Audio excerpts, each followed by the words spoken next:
In today's episode, we're answering a listener's question about fireplaces. And later, you'll meet Rod Whale, an innkeeper from rugged and beautiful Nova Scotia. But first, I'm Stacy Grinsfelder. And I'm Daniel Cantor. And you're listening to True Tales from Old Houses. Hi, Daniel. Hello, how's your spring starting? It's happening, isn't it? This is legit. This is real spring happening. It's so nice. And we couldn't enter spring without the help of our lovely sponsors. Did you do it? Did I do it? You did it. So tell the folks who our lovely sponsors are. Oh, well, they are the window course from Scott Seidler of the Craftsman blog, Sutherland Wells, Repaint Studios, and Old House Hub from My Old House Fix. Indeed. We could not do the show without them. So thank you so much. Spring is happening. I can't say we're warm yet, but when I look outside, I see green grass. I see sunshine more often than I see gloom and doom. So I'm 2 weeks behind you, I guess. 2 or 3 weeks behind you. Yeah, I think it's about a 3-week lag. Yeah. But it's exciting. I've been getting outside. It's feeling good. Good. I'm right behind you. I'm right there. We have a few things to chat about today. They're not announcements. I've decided if I don't... We've rebranded. Yes. If I don't call them announcements, then it's not happening that way. But I do want...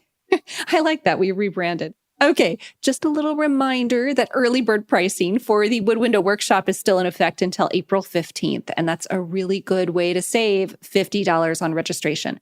Those window restoration workshops at Silver Lake are July 11th through the 13th.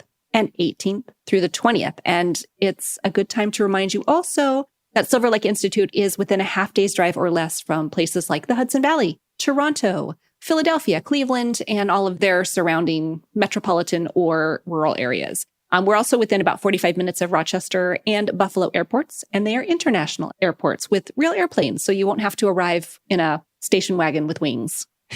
Nice little puddle jumper. Yeah, exactly. But that's it. How was that? Blazing fast. I don't even know what to do anymore. Well, I do. I know how to fill the time. Great. Because I have some follow-ups from past episodes. You remember, of course, the Printmakers In episode. That was 155. Of course, Peter. Yes. Yes, that's correct.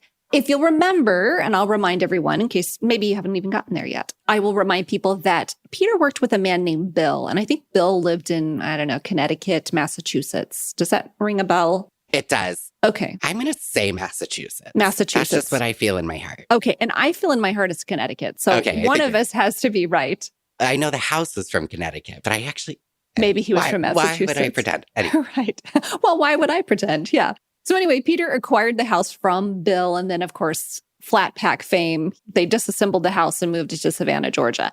Well, Lauren was listening to that episode and she was like, hey, I know Bill. And I've heard about Peter because I guess in 2021, she contacted Bill about buying a 1700s salt box house that... Oh my gosh. Yeah, either Bill had disassembled or had a hand in it. But anyway, this house, disassembled, I don't know why this just tickles me so, but it does, has been stored in an airplane hangar for about 20 years. So there's a house available and ready for someone to figure out. Disassembled story? Disassembled. Wow. I am so hopeful that the instruction manual is still with this house because 20 years is a long time. But ultimately, Lauren didn't end up buying it, but she was just kind of shocked that that came around on the show. And so I thought I would just mention, if anybody was inspired by that episode, apparently there is a house in a hangar that's just waiting for you. And actually, when I wrote this down, I was writing my reminders of things to say on today's episode. And I thought, maybe I'm interested. Right. Wouldn't that be great? I mean, it's already, except now the downfall is, and I mentioned this on the Printmakers In episode, like the idea of putting this back together is not a challenge that energizes me. It's like a nightmare to me. Like putting IKEA furniture together is a nightmare. I offloaded that task to my children as soon as they were old enough to understand instructions and to work hex key.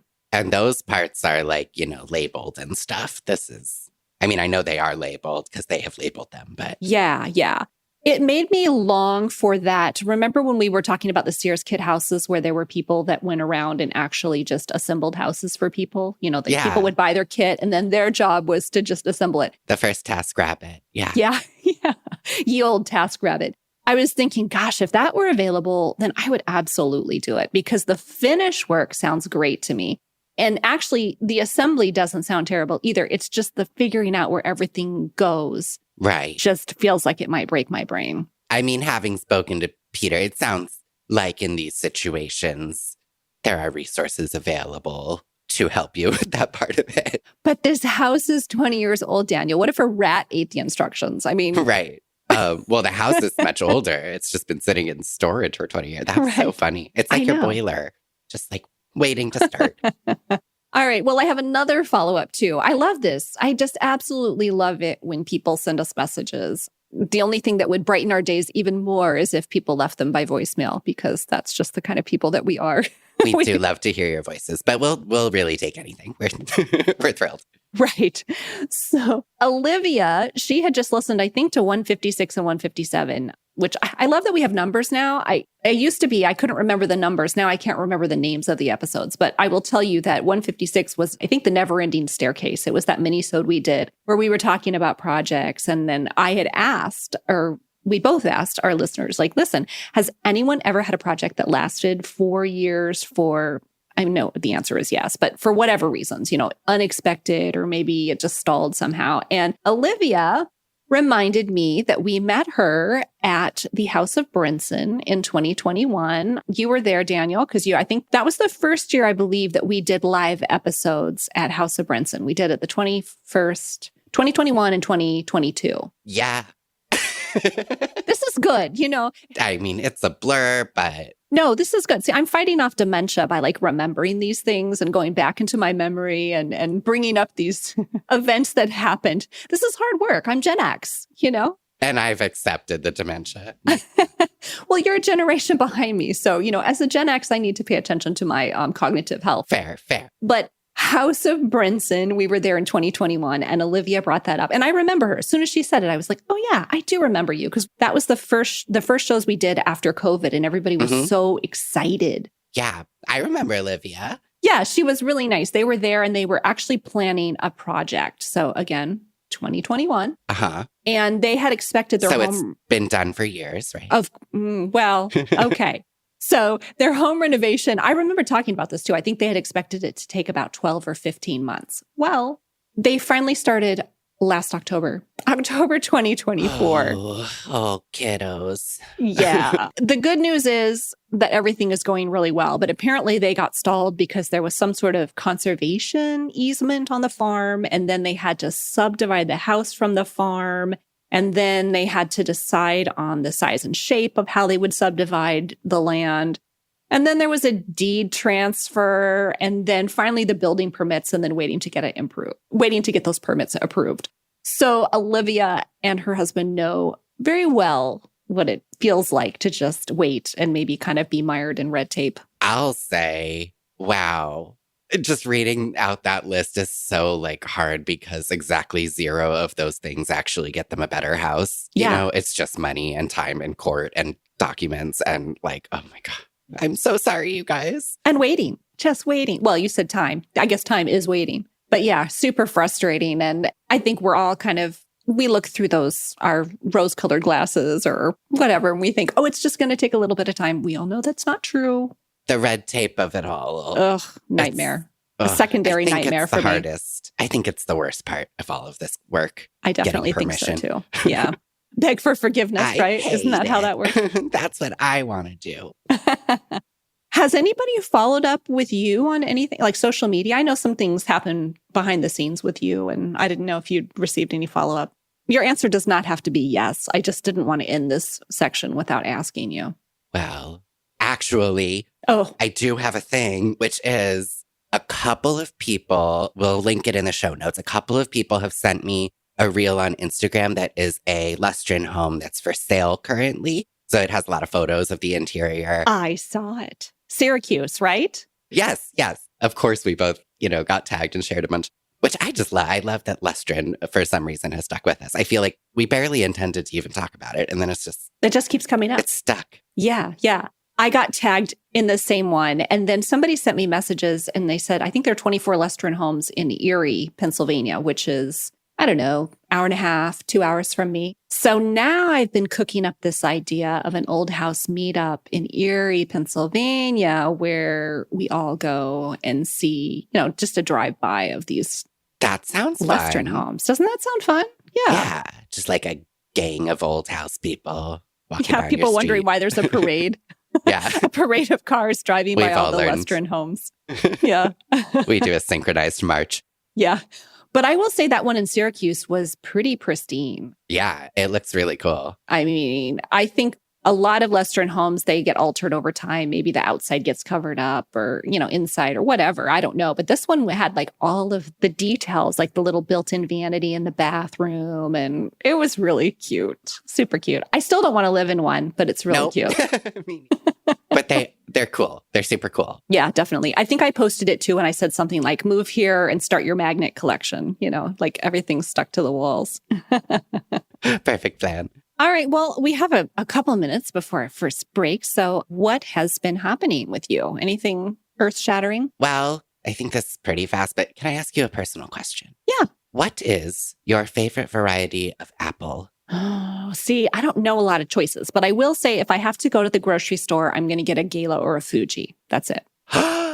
Woman after my own heart. Okay, so Stacy, I realized in a flash that I feel at my age, I should have some more discernment around apples beyond red or green. Okay. Like it's a Granny Smith or it's red. I don't know. I should know more than that. The world is so broad. So I have taken myself on I'm doing an apple kind of journey and I've been ranking that. So I have a list and it's a whole double blind. It's really complicated, but can I just call you out a little bit about doing an apple study in the spring instead of an apple study in the fall when all of them are ripe and you are in one of the most prime areas for all the varieties of apples you could possibly be testing? Can I tell you, this has not once occurred to me. Really? I'm like, they're always ripe at the grocery store. I don't know. I mean, I know you're right. I know you're right. But listen, it's clearly not every day that the inspiration strikes to just figure out what my favorite apple is. It's true. So I'm just grabbing it by the horns. Horns. Thank you. You're grabbing those apples by the stem. That's exactly right. Yeah. So Fuji is my number one currently. Then we have Honeycrisp. Yeah. Then we have Gala. Then we have Pink Lady. Wow. I will keep you updated. Okay, excellent. But yeah, which also means I'm eating at least 2 apples a day. Yeah. And you know what the doctor says. Right. Yeah. An apple a day keeps them away. 2 gives you the diabetes. No, 2 gives you. I thought you were going to say 2 gives you diarrhea. I think that too, actually, right? Aren't you not supposed to give your kids too much apple juice for that reason? No, apple juice has 0 fiber, so it does not help whatsoever. It's fresh apples. Is it time for commercial? If it's not, it should be. But I guess I feel the need to bring us back around and say, if you're sitting in your old house and you have a favorite apple variety. Yeah, please let us know. And honestly, I'm interested in green apples truly because I can name exactly one variety and it's Granny Smith and it's gross. Nobody wants it. Makes good pies, though. Good pies and good apple crisp. I believe you. All right. Yeah, I think we definitely should take a break right now. Sounds good. All right. We'll be back with a listener question after the break.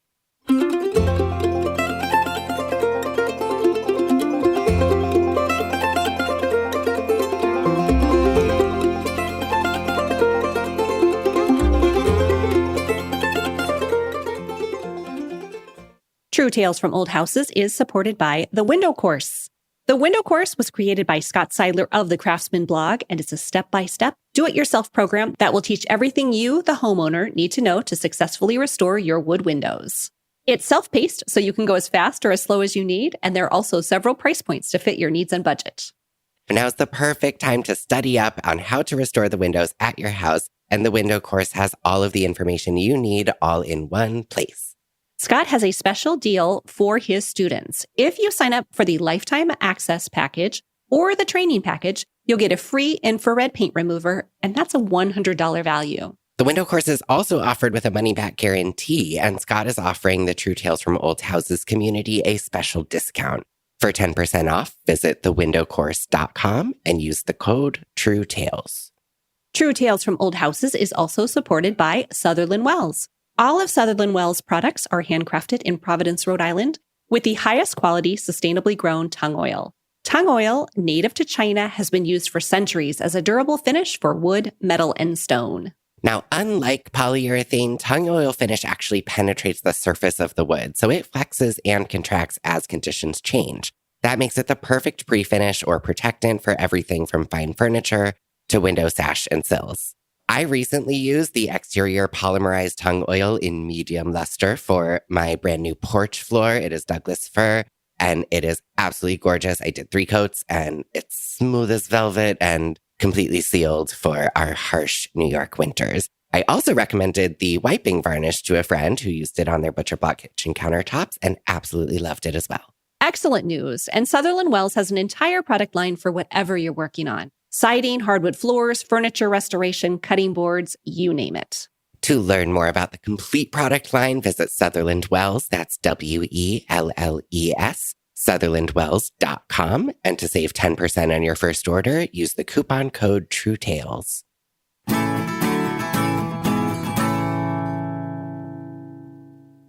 All right, we're back. We're back. I'm sorry. Was that apples too out of left field? I'm sorry. Well, no, it's just, I just never know what's going to come up. And I like to think that whatever you throw at me, I will handle. So thank you. And you do, which is nobody else in my life can, Stacy. I'm here for you. Thank you. All right, well, let's go ahead and get to listener Q&A. Let's stay on topic. Yeah, it's time to focus, Stacy. Come on. Today's question comes from Amanda. And here's what Amanda wrote. She said, I'm curious to hear both of your perspectives on working fireplaces in old houses. What are the pros and cons on wood burning or gas inserts? And then she goes on to say that they have not used theirs, but they're gearing up to tackle the room it's in. And they just, she just wants to hear our thoughts. Can I make a prediction? Yeah. I think you have more to offer regarding wood, and I have more to offer regarding gas. I would say that's true. So yes, we can take this in turns. What I want to mention first is safety. So you know me, I got to do it.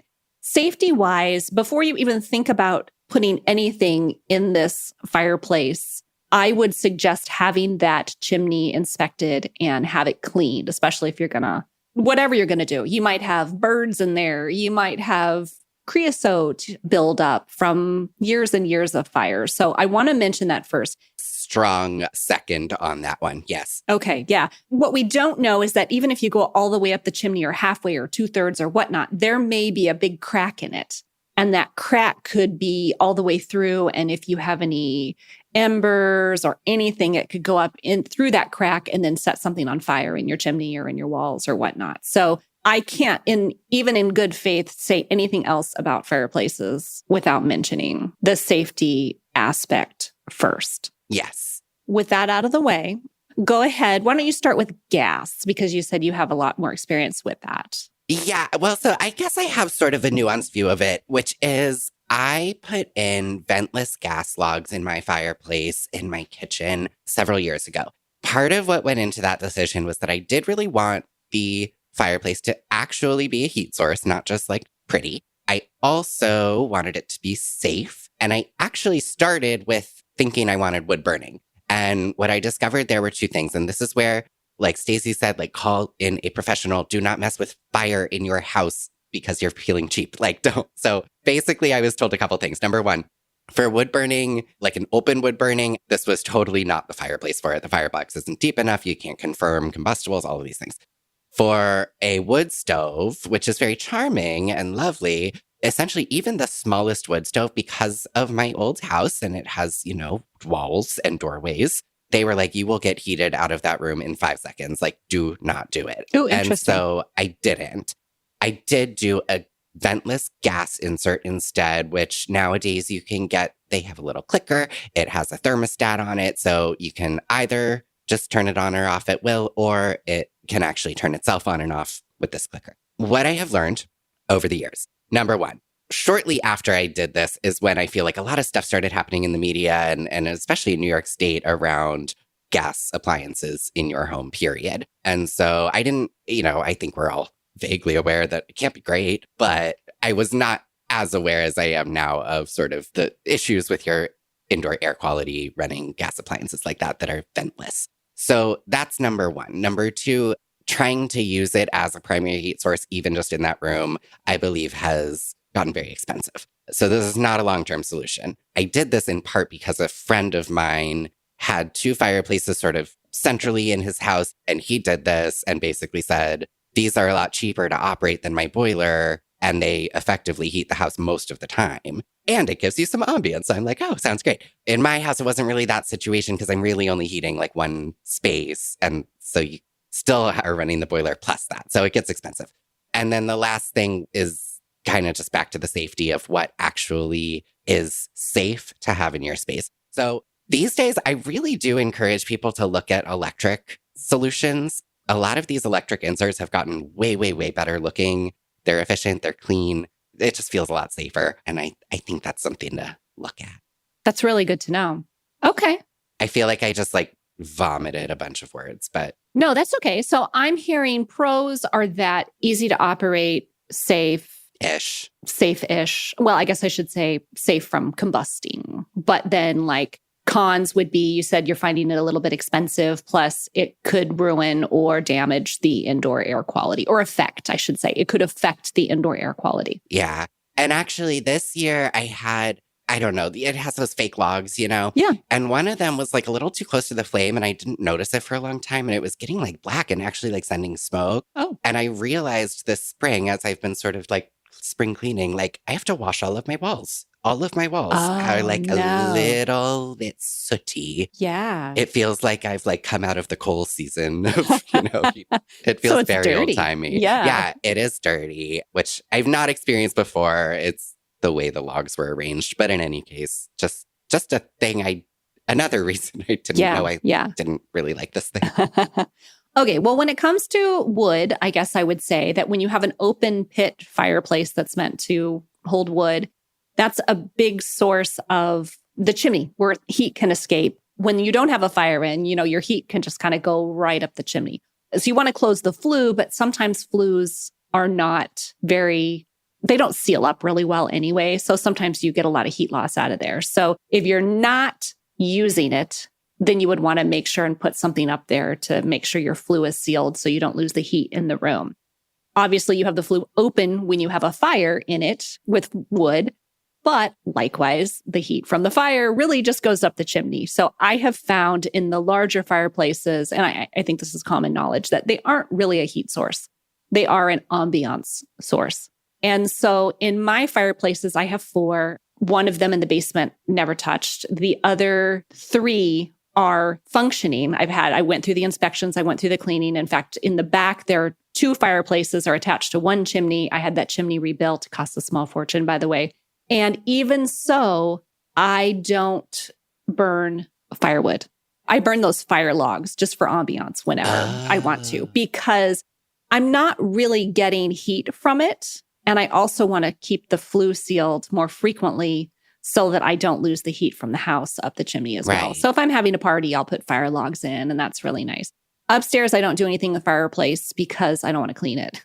Yeah. That's just who I am. So, question. Yes. I've never lived in a house with a wood burning anything. Does it get dirty? Like what? The air? Yeah. Like, okay. Will my walls be a little dirty? Yeah. Actually, that's a really good question. And I will say, I should go back a little bit too, because I'm talking about what I deal with here in my 1800s house. I did have a mid-century house, 1964. We had a fireplace that originally started as an open fireplace, and then it was deeper. And so then somebody, the previous owner, had put in an insert, and it was a fire or a wood burning insert.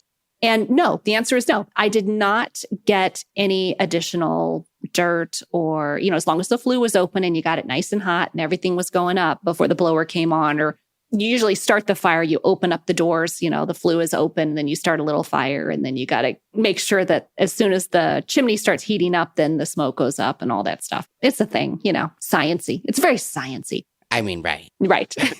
Our favorite. Oh, yeah, because this is a science podcast. So then I would close the doors, and then it actually had a blower that didn't go on until it was hot enough to start the blower. It was great. I mean, the house was 1,700 square feet, open floor plan in the front, and then it would go down a hall to the back bedrooms. Heated the entire thing. It was like roasting in there. Andy would come home and he'd just be like, oh my God, it feels like summer in here. He was so mad at me. He likes cooler weather. I was like, it's great. Kids would be walking around in their underwear and I'd be walking around in my t-shirt and shorts in the winter. It was great. I loved it. So an insert is a possibility, but what you do run into with these really old houses like mine and like yours, Daniel, is that the firebox is just not deep enough to hold an insert.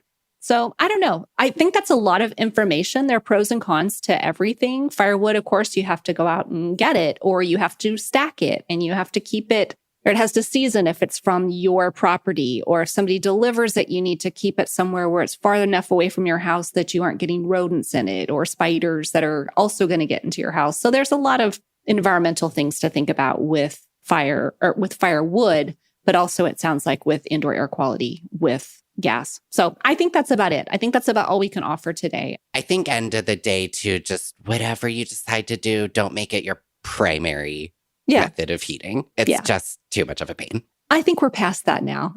It's 2025. Let's use some other choices. Yes.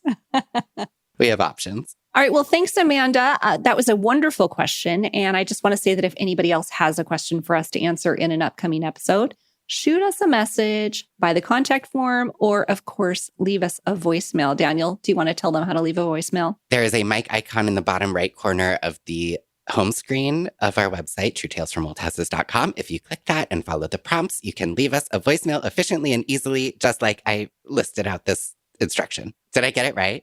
Yeah, I mean, close enough. We'll call it good. Passing grade. Thank you. Should we take another break? I think we should. We'll be back after this message.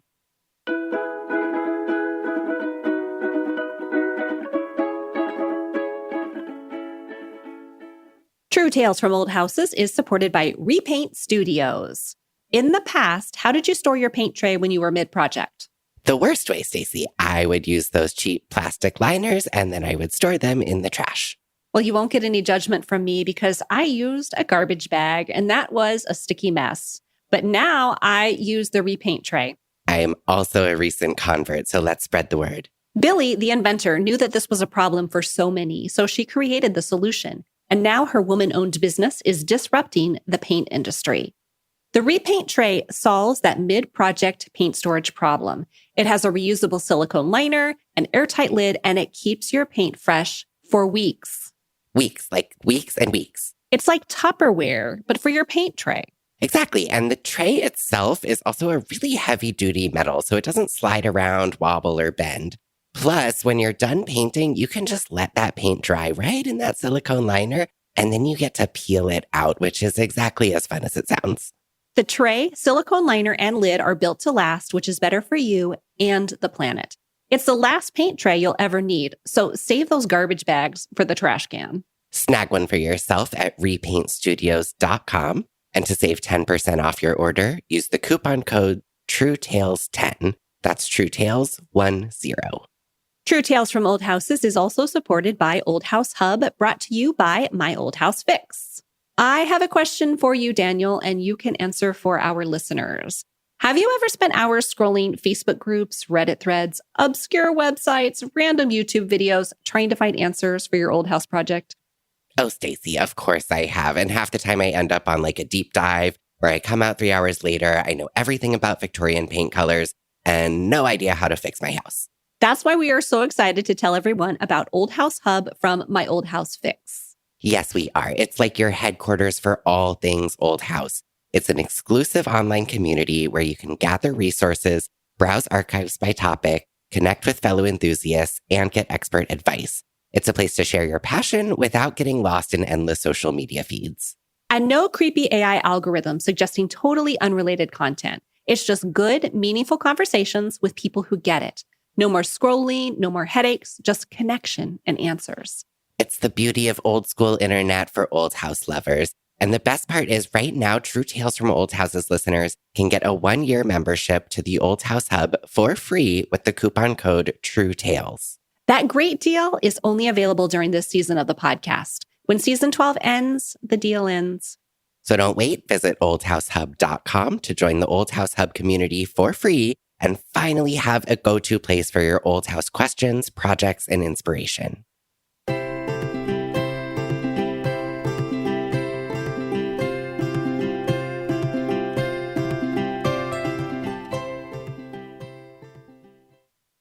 guest today is Innkeeper Rod Whale. Rod is passionate about the Bailey House Inn and the history of the Acadian community in his beautiful home province of Nova Scotia. Hi, I'm Rod Whale. I'm the owner of the Bailey House Inn in Annapolis Royal, Nova Scotia. It's an inn that my wife and I bought last year, and we've had an interesting 6 months getting it up and running for guests.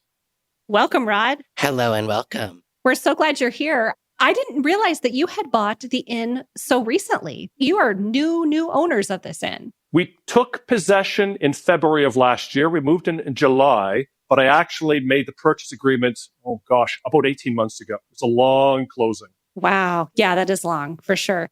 Something that maybe not all of our listeners know is that your season is pretty short there, right? I mean, don't you really just get started in July and then you wrap up in late August, September, something like that? It is true. The town lives and dies in tourism, and that tourism, 80-90% of it happens in July and August. Nova Scotia is one of my absolute favorite places. So when I found out you had an inn there, I thought, I want to know more about that. I'm glad that you're here to tell us. Where were you before you bought the inn? Well, we were living in Belgium, actually. So I was an expat. I'm originally from Ontario, Canada, rural Ontario, but I had an expat position in Belgium. So the time was came to move back to Canada, and we chose to move here to Annapolis Royal. Have you always been an old house person, or what caught your eye about the inn? Oh, I've definitely been an old house person, but because we moved a lot, didn't really have the opportunity. So went in a lot to art, to 17th, 18th century art, antiques, but had to wait until last year to actually physically own an old house. How exciting. And can you tell us a little bit more just about the house and what did you walk into buying this inn, including had it already been an inn? Well, it's a Georgian house, so it's definitely Georgian. But whether or not it was 1770 or up to 1830, we're not entirely sure. But it's a typical 4 large bedrooms downstairs, 4 bedrooms upstairs, and a central hallway. It's virtually unchanged since it was built. So that's one of the unique things. It's not the oldest building in town, but it's probably the least renovated building in town. So we still have most of the original fireplace surrounds, the moldings, the doors, and things like that. Everything's in the original layout that it has been for about 200 to 250 years. Wow, that's super lucky. What kind of condition was it in? Everything was there, but as Daniel was asking, what did you move into? Did you inherit a mess or was it all good? It's interesting. So with the home inspection, the key concern was structural issues. So is there, main beams which are rotting, or is the basement wall going to collapse? Is there been termites or woodworm or anything like that in anything that shouldn't be where there shouldn't be? So that's all clear. So that's good. But that doesn't mean there's not an extremely long list of things that needs to be fixed. Virtually everything needs to be refreshed. I have no intention of renovating, and I think in the traditional sense, saying, I want a laundry room upstairs, and we want to make this room bigger. No, none of that.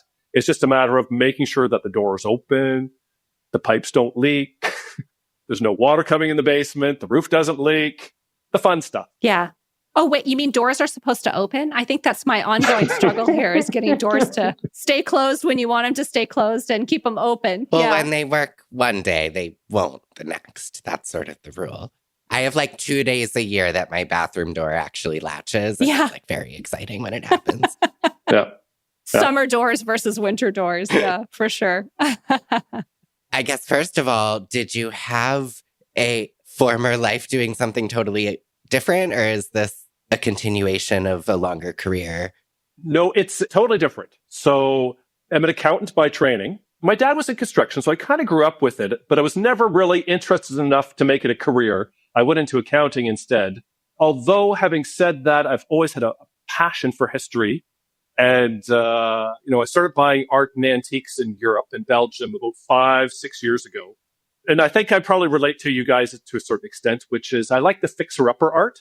So I want something that's old and genuine, but I don't want to pay too much for it. And if you want something old and genuine that you don't want to pay too much for it, usually it's poor condition. So I studied art restoration for 4 years in Flanders, at the Flanders Art Academy. Wow. That's so neat. Wow. That's so cool. I can't even imagine how that works. Although I guess that to a certain degree I do, because I have watched some delicate procedures on Instagram with a little... When they take off the varnish. I love watching that. Yeah. Very satisfying. So those are the kinds of things that you did with the art pieces that you bought? Yeah, it's runs the whole gamut. Everything, sometimes they're very simple. So just to clear off some surface dirt and to clear off the old varnish or replace with a new varnish. Easy peasy. But then also you have things which are pretty much are never going to be put on display without some serious reconstruction. Mm-hmm, sure. Yeah. I guess it depends on the type of piece that you have. So, Yeah. So you mentioned that the inn itself has a range of potential years that it was built. What made you realize that? And is that important to you? It is important to me, but it's okay. I'm sort of at peace at this moment without actually knowing what date it was built. It's interesting because it's actually on the Canadian equivalent of the National Register of Historic Sites. There's actually two entries. One says 1815, one says 1770. So we're actually in there not once, but twice. I think we're municipally registered as 1770 and then provincially registered as 1815. And then additionally, if you read local historic books, so I've been browsing all the libraries and the local used bookshops trying to find histories. And I found about 5 different origin stories for the house. So it's really, no one knows. Anybody who says they knows is probably a bit misinformed. They probably read something and assumed it was true. And a lot of the histories were written, I think, based on conjecture and then presented as fact. So I believe the house is most likely built around 1817. But I could be wrong. We could talk in a year and I could say, no, I was wrong. It's 1830 or it's 1800. So what were your indicators that was the date? We can look at the property records, but the property records before the owner that bought it in 1837 are a bit unclear. We know they said there was a house and a warehouse. But what was the house? Which one was the house and which one was the warehouse? We don't know. I believe that previous researchers assumed this was the house and that there was a warehouse somewhere else next door. But actually, I think it's the inverse of that. And I could be wrong. We know that there was transfers of property, but what buildings were on that property, when were those buildings built? No real idea. So the question was, why did I think it was built later? I haven't found any primary information at all, like zero, saying it was built in 1770, which was what the main story has been for about the last 20, 25 years, that it was 1770. But I can't find anything. I would love to find something, but I can't. So I can't say it's that old. Based on the architecture, because I did have a history professor and also one of the previous owners in here. We went from the attic all the way down into the cellar, and the history professor, who's also a local author here, his gut feel was probably late Georgian. So not mid-Georgian, but late Georgian, which would put it probably, 1820s, 1830s, something like that. Wow. So you mentioned it's important to you. And I said, we all get attached to things for certain reasons. You said you're coming to or reaching peace with it. So what did you hope for and why did it require you to make peace with it? Well, because I need to put a sign out front because we're in an inn, right? So you can imagine you go to those New England inns or those inns in Nova Scotia. If it's historic, you want to be able to tell people that's historic, yeah? And, the Stratford Inn, from the New Heart, whatever year that was. I can't remember when that was built. But, you want to be able to put something on it. But I had no idea what to put on it. That I felt I could be honest about it. So I went for a bit of a waffly kind of answer, date on it, I should say, which is 1610. So I said in French, réglé 1610. Did I hear you say 1610? Yes, because that is the earliest possible date that the property was settled by Europeans, formally drawn out as a lot to be settled on. Interesting. Okay. Yeah. That's so long ago. I know. To state the obvious. Yeah. Yeah. So how does your inn fit in with the history of the community? Yeah, that's a very good question. So some of your listeners, if they're from the town of Annapolis Royal or they're from Nova Scotia, they'll know that there's not a lot of documented evidence or literature or anything been written about the town before the arrival of the Loyalists. The Loyalists came mostly from New York City in 1783 when the city was evacuated by the British. We had about 2,500, 3,500 refugees arrive in the town they flooded the community, was overwhelmed with refugees in 1783. And a lot of the oral history, a lot of the written history starts from then. But the town had already been settled by the Scottish, by the French, for 150 years, more than that, 180 years almost, before the Loyalists arrived. But there's not a lot written about it. So we're the oldest place of accommodation in town. So as people in the town know, okay, the Bailey House, it's the old, we're not necessarily the biggest or the prettiest necessarily, but we're definitely the oldest. And we're the only one on the seaside. But in terms of how the history of the house fits into the historic town, that has been one of my passions actually the past several months, to try and figure out, where did this property come from? And a lot of people just don't know. It is a bit surprising, but my understanding, based on the research that I've done right so far, is that in the very early 1600s, the town was basically in 5 sections. In the early 1600s, it was run by the French. So the French settled here on this particular plot of land around 1606. Maybe not my property, but the town itself around 1606. And they were here from 1606 till 1613. And then they came back in 1632 and were here till pretty much until 1710. So during that time, the area that I'm in now in town was the seigneurial manor, seigneurial domain. Sort of like feudal times, you had the lord of the manor had their manor house. Now, it wasn't the Bailey House. There's been a few manors in town. Probably the last one that stood in this part of town was next door. So we were the seigneurial domain. Then we had the governmental area where the governor of Acadia would have had his area. We would have had the church lands where the church basically they owned a property and they allowed the poor to build upon it. And then we have the fort, so the military part of town, because we have the oldest existing fort in North America, I think north of St. Augustine, Florida, in town. And then the Jesuits were also here. They had a mission here trying to convert the local Native Canadians over into Christianity. It was a big part during the early days.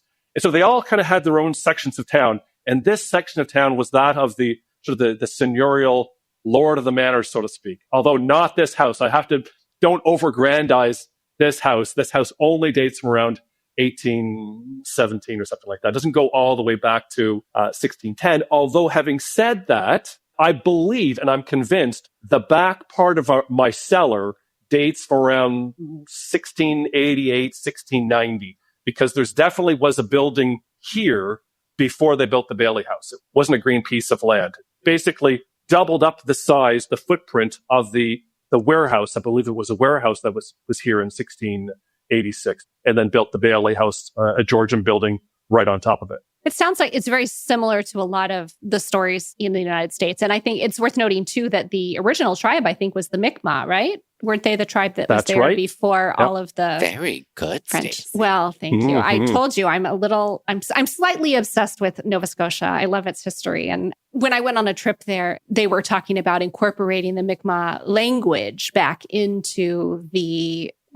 forefront. So they had been redoing a bunch of signage and making sure that the culture is not getting completely erased within all of the changes that have been made since the 1600s, basically. Yeah. It's wonderful in that, to my knowledge and to my understanding, is the Mi'kmaq have always been here. It wasn't like in some parts of North America where they were basically forcibly removed, or basically they left voluntarily because the conditions weren't good. They've always been here. And at least for the past several decades, they've always been a valued part of the community, even more so integrating into it. And along with that as well, because I had mentioned in 1783, basically the town came flooded with loyalist refugees. And that really has been one of the defining characters of the town up until the past decade or so. But lately we've been really becoming more, I would say, proud, or more, what's the word I'm looking for? More proud of also being the capital of Acadia, the New France colony of Acadia. We have Acadian flags all over town for lots of the summer. And I was told, 20 years ago, you wouldn't have seen that. You would have seen a lot more Union Jacks than you would have seen Acadian flags. I think there's kind of a bit of a reconciliation going on. And my perception from the cultural center that there was the emotions ran the gamut. Some were still very unhappy and angry and, for lots of good reasons. And other people were very excited that you were moving into this new sort of era where the tribe was going to be celebrated again. And certainly their history was going to be shared along with colonial history, that sort of thing. So anyway, I just wanted to touch on that because I find it all so interesting. So Daniel, I've been monopolizing the conversation. Go for it. No, I feel I should know this by this point in the conversation, but are you running the inn as an inn or is this a private residence? It's both. But fortunately, it's large enough that we can do both in the same property. The interesting parts of the inn, the ones which look over the Annapolis River, which is a tidal river, which is part of the Annapolis Basin, which is part of the Bay of Fundy. We have 18-foot tides here. So although this part of the Bay of Fundy isn't the highest in the world, but the Bay of Fundy in general is the highest tides in the world.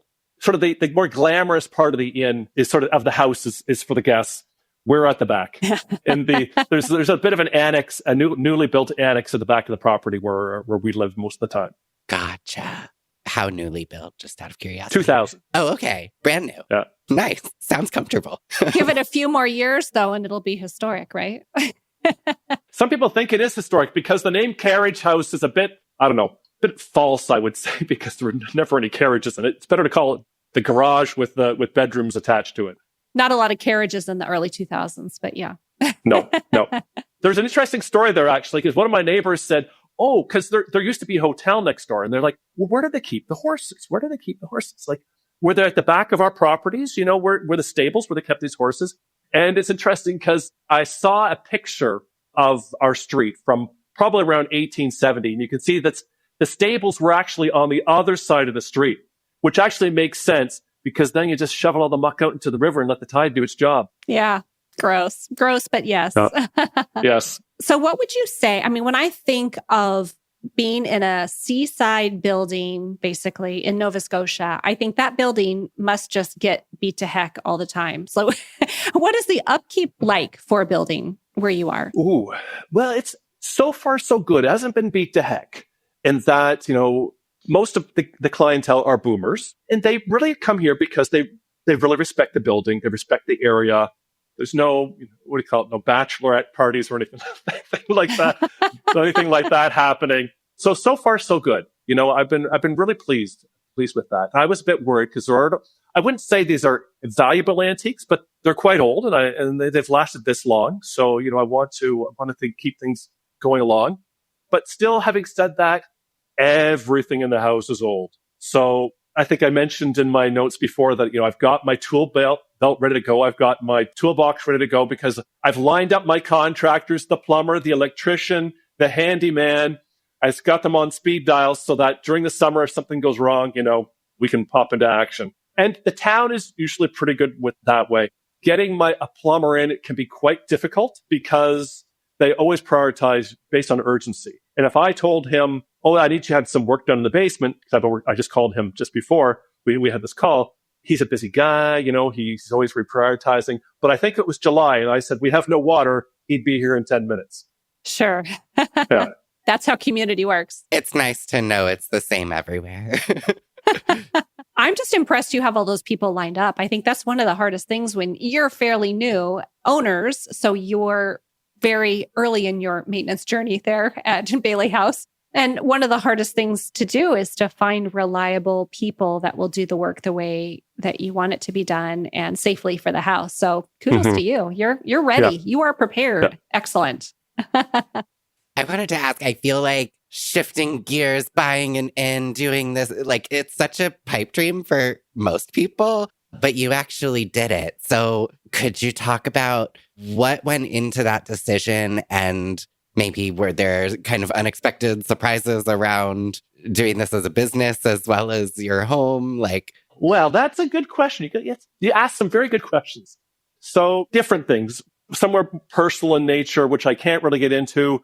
But fundamentally, there reaches a point in your life, which I think, at least my life anyhow, where you're like, how much money and security, because I'm an accountant, eh? So I like money and security, do you need in your life? And when do you start then to really value community and family? And people say, oh, you can have it all. And maybe you can have it all. But I found, there really had to become a point where, do I want to spend another 20 years working on spreadsheets, in an office in Belgium or whatever it happens to be? And decided to make the change to move here to a town which I really love, to closer to family, close to the sea. I mean, it is not an easy thing, because if you wait until I'm sure we have plenty of money to retire, because I'm an accountant, so I'm always calculating these things. Oh, I'm sure. You know that number. Well, it's all kind of like a forecast. And I hope my forecast is right. Yeah. Oh, I know that number. So yeah, I'm sure as an accountant, I'm not an accountant by any stretch of the imagination. So if I know it, I'm sure you know it. That number. I don't know any number. No, well, you're younger than me. Not even so one. Yes. Yeah. So you're right. You were saying, if you wait till exactly the right time, it's probably not coming. Or there's only be so much time until your knees start to give out and you got to go to the doctor every month. Maybe not. Maybe you live very well and you have a very healthy life all the way till you're 90. But you do start to slow down a bit and get a bit more tired. And then, your parents aren't going to live forever. So how much time do you want to be spending with them? Yeah. What are some unexpected challenges that you have uncovered since you became an innkeeper? It's just the sheer, I have to be careful when I say here, the sheer number of what I would call deferred maintenance items. So nothing's necessarily broken or falling apart, but so many things are just not operating as they should. I think in Nova Scotia, they call it, just make do. Just find a way to just get through it and find somebody who can fix it, find some tools at hand or some supplies at hand, and then keep going. And now it kind of catches up because it accumulates over time. And then after a while, it's like, everything's just kind of just feels like it's a bit hobbled together. I think that's a really common problem that people who buy an old house have. And I respect the fact that you said you want to be, careful or sensitive about it. And I like to think that too, especially when you go into a community. And my house in particular was owned by a beloved member of the community. And deferred maintenance is an issue. And that doesn't mean she didn't care or that she was not capable or anything. It just happens. Over time, these old houses are so needy, and they just, like you said, sometimes there are solutions or decisions made that are make-do decisions. And then, here you are at a point where you're making the restoration decisions. You're now inheriting that. And that's neither good nor bad. You're absolutely right that when people make those decisions, the door's not closing, or this is leaking, or something like that, or whatever it happens to be, the people have to believe that people are acting rationally at that moment.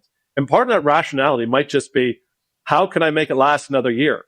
And there are some things which I want to fix, which I find very odd. And I'm like, why is it that way? What did they know that I don't know? So before I sort of rush in, I'm really just sitting, observing, thinking. So an example would be the basement. So the basement has been partially, I think, Daniel, I heard in one of your podcasts, you laid cement in the basement. Oh, God. Yes. More than once now. It's horrible. I remember that story very well. But our basement, it's only about 80% has cement down, and the rest of it's still dirt. And I'm trying to figure out why. Because before I rush in and start, cementing the rest of it, or maybe they knew something that I don't, but I'm still trying to figure out why you honestly wouldn't just do the whole thing in one go. No idea. Maybe they ran out of money. I have a theory. I was going to say it's a cistern, isn't it? Well, it's always a cistern. No, separate theory. I have currently this exact issue where the hot water heaters and the furnaces were in the way, so we just poured around them. And someday when they're gone, I'll fill that part in. But yeah, right. They're pretty much just under. We did our best. So you were acting rationally. This wasn't because you were, crazy. Yeah. Well, both things can be true.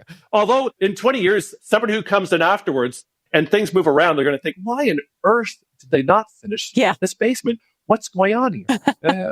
And it'll probably be unfathomable to them that we had this massive furnace with all these big ducts that have to be, Yeah.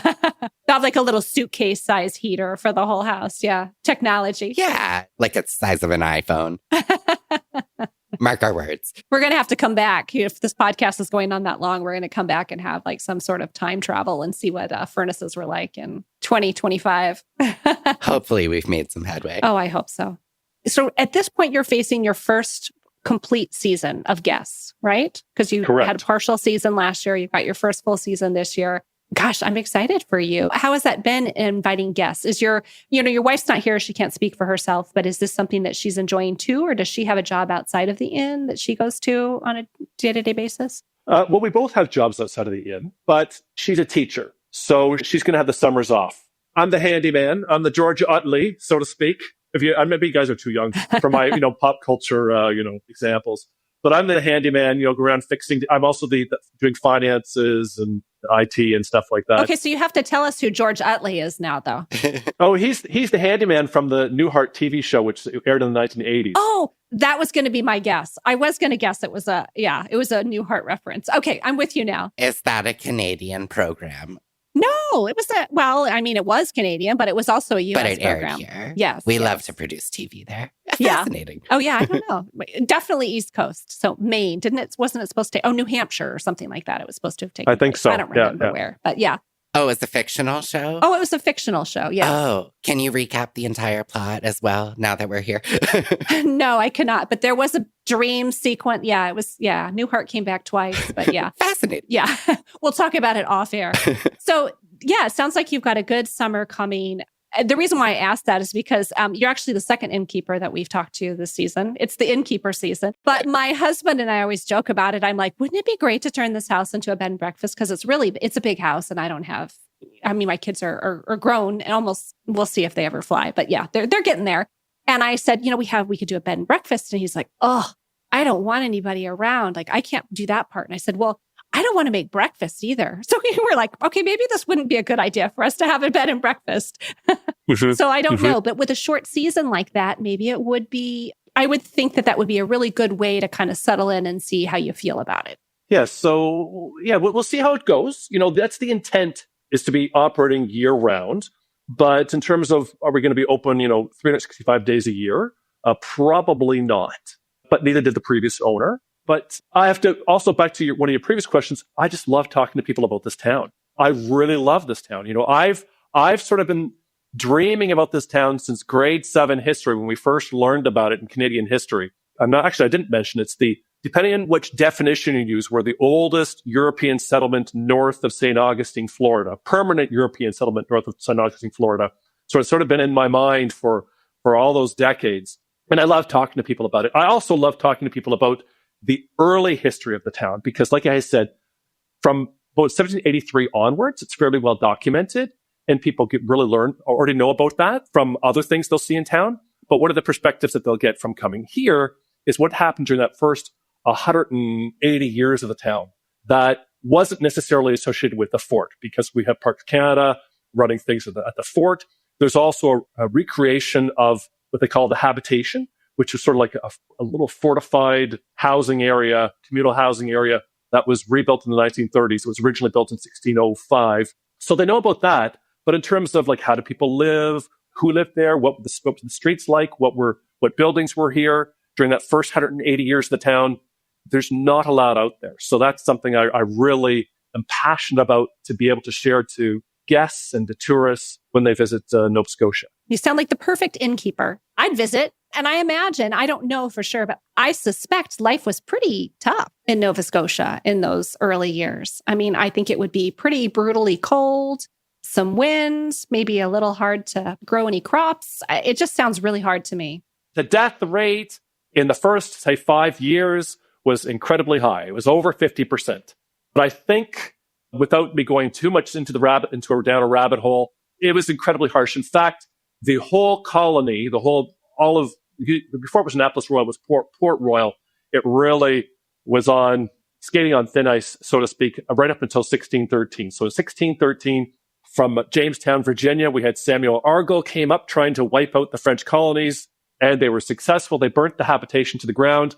And because it wasn't commercially, all in terms of agriculture and health and everything, wasn't going so well. It was going, but just not so well. And once they burnt the habitation, just like, let's just go home. So they went home, and then the Scottish came and thought, this is a good spot to settle. And that was 1629, the Scottish arrived. Well, it's very much like Scotland in some ways. And then, especially when you're talking about Cape Breton. Yeah.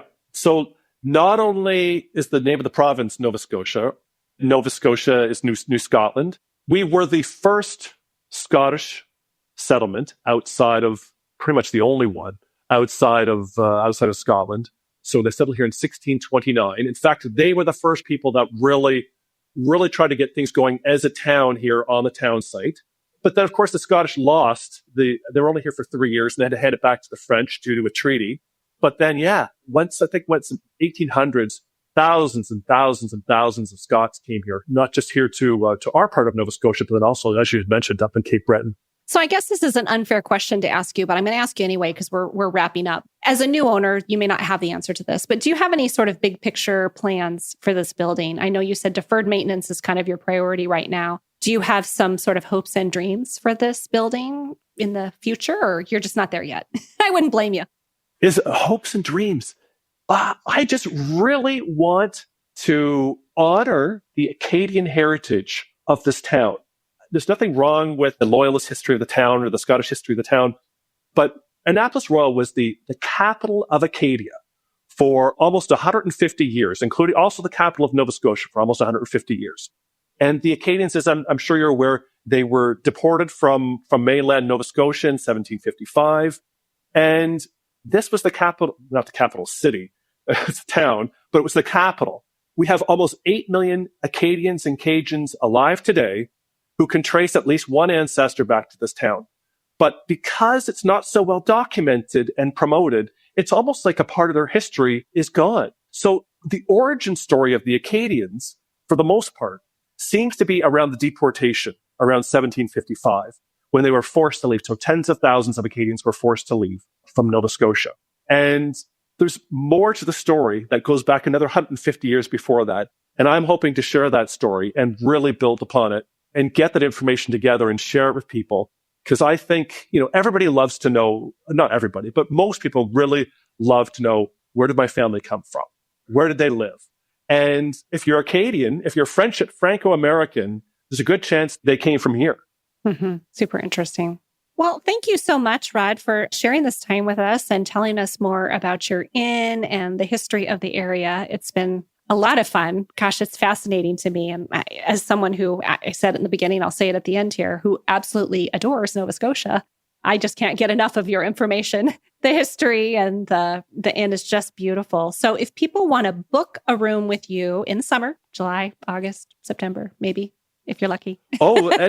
If they can see availability, they can book. But definitely in July and August, fully open. All right. I shouldn't have said that, right? Any month that you would like to go visit Rod at the Bailey House in Nova Scotia, how can they find your inn? Are you on social media? Tell us a little bit more. Probably the easiest way is to go to baileyhouse.ca, our website, and book through there. Okay, great. And it's Bailey, baileyhouse.ca. We'll put that in the show notes as well, so our listeners can find you or find out more information about the inn and see pictures, because it's very lovely. Great. Thank you, Stacy. Thank you, Daniel. Thank you for listening to True Tales from Old Houses, and thank you to our guest, Rod Whale, and also to our sponsors, The Window Course, Sutherland Wells, Repaint Studios, and Old House Hub. To continue the conversation, follow us on Facebook or Instagram. You can follow me at Daniel Cantor and Stacy at Blake Hill House. Send us your messages, your voicemails. We love both. And of course, if you like today's episode, please hit follow or subscribe wherever you're listening right now. It's free. It helps more old house lovers find us, and we certainly appreciate it. We'll have a fresh new mini-sode for you next week, and we can't wait to be back. Until next time. See you then.